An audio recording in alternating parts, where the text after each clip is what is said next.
What's going on, guys? Lost Sauce Plays here, and today I'm going to be talking about how you can die less in Infinite Warfare. In this video, I'm going to be talking about different strategies I use to die less in this game. Now, the first tip is probably not something that many of you would have even expected, and this attachment is going to help you out so much in staying alive that I'm sure after you try it once, you're going to have it on all of your guns. The attachment I'm talking about is the suppressor. A lot of you are probably thinking, well, that's stupid because then you get less damage. And the truth is, you don't actually get less damage, it just shortens your effective damage range. And this is still a major downside, I guess. However, in most engagements on this game, you're going to find that your enemy is fairly close to you.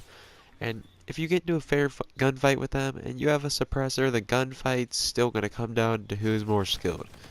That's not always how it's going to go, but 9 times out of 10, I guarantee that's how it's going to go if you're at an appropriate range. The only difference here is when you win a gunfight with a suppressed weapon, you don't have to worry about someone around the corner seeing you on the minimap and start pre-firing you. You don't have to worry about the guy who's behind you turned around the wrong way, turning around and shooting you in the back. No one's going to see you on the minimap. No one's going to hear you as easily because I'm pretty sure nobody actually has professional quality headphones. I mean, I'm sure people do, but most of the people you run into on this game will not have their headphones turned up full blast listening for suppressed weapon fire.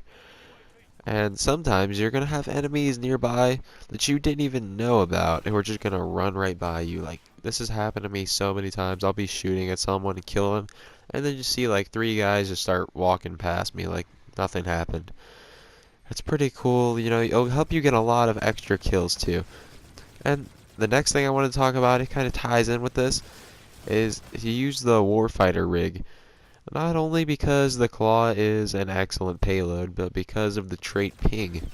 When ping is on, you get, whenever you get a kill, it creates a small radius that just it's like a UAV sort of, it pings outward from where you are, or where you killed the enemy actually. And nearby enemies are going to be basically.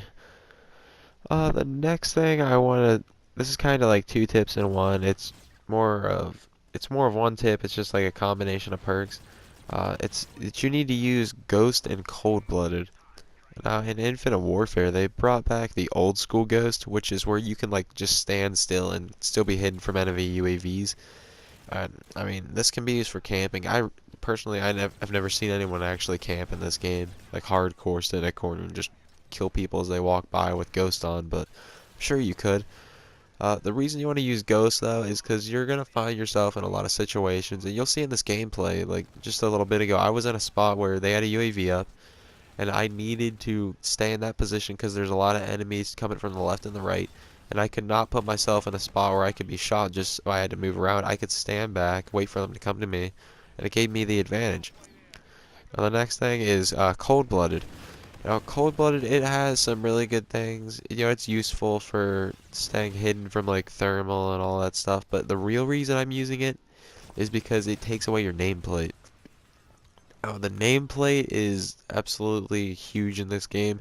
If you're head glitching, or if you see someone on a head glitch and you see their nameplate, you are instantly going to know where they are. If you're using Cold-Blooded and you get on a head glitch, it makes it so much more difficult for an enemy to shoot you. Like, it's way harder to shoot a dull head moving side to side than it is to try and shoot near a large red nameplate. Like, you'll be so surprised at how much less you'll die off of a head glitch. Whenever you design your class, you need to keep in mind these 3 things. Try them all out on the same class, and it's going to ensure success. But the only thing you need to keep in mind when you're doing this is you have to change your playstyle. This game is a lot different from other Call of Duty games, and if you want to stay alive longer, you're going to have to play much slower than you're probably used to from Black Ops 3. 9 times out of 10 in this game, you're going to die from being caught off guard because you were playing too fast. That's just how it is. So remember, just take your time, learn to hold down a high traffic area where it forces the enemies to come to you instead of you going to them, and you are going to do so much better in this game, I promise. Anyways guys, if you enjoyed the video, make sure to leave a like and subscribe. I'll catch you guys next time. See ya.